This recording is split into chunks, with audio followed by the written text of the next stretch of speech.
Working with him is brilliant because he is such a perfectionist. We never stop until he gets the step. So my first year with him, I actually rehearsed for 7 hours with him by myself and we didn't have a break at all. That was my first day I met him, so I was like, we're going to get on. So, I mean, he moves very well and he gets it very quickly, and he's got all those words happening in there as well, but no, it's good. Oh, that sounds okay.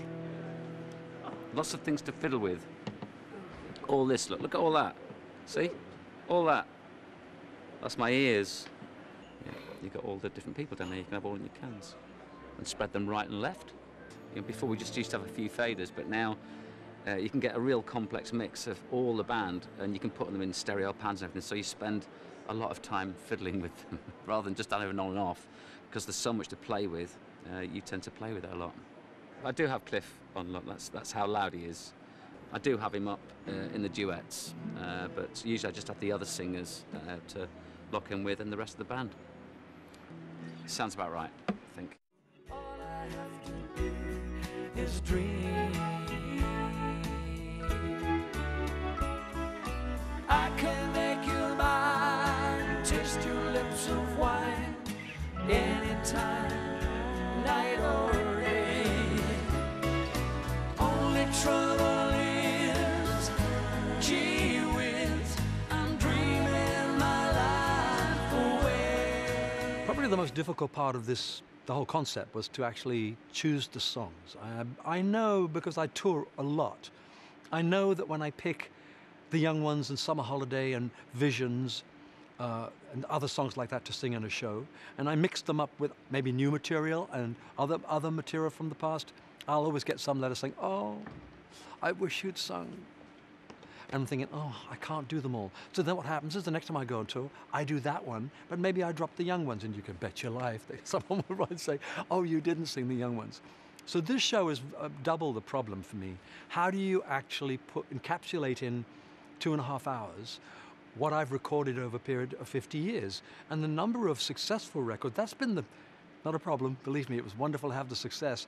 But when you think that I had 36 top 5 hits, so I can't do 36 songs. I mean, I think we're getting close to it now, but I cheated in one respect in that I went through the decades, did everything, and when 2 hours was up, I thought, I can't do any more. Then I thought what I'd do is, I'd do about a 15-minute medley of all the songs I couldn't fit in the previous 2 hours. So in a way, I do kind of spread it around, and I do quite a lot of songs, but it was very hard. I chose the big ones, I suppose, and a couple of times I put in what I thought was interesting for me, and interesting to say to the public, did you realize that I sang these songs before Rod Stewart did his fabulous, you know, I love those songbook albums that he did. And then I suddenly realized that in '62 I had done similar kind of material with the Norrie Paramore Orchestra. Sorry, Rod.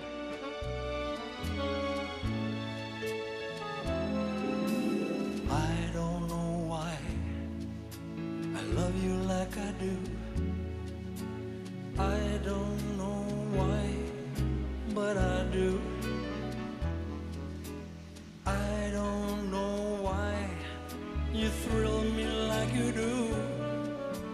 I don't know why you just do.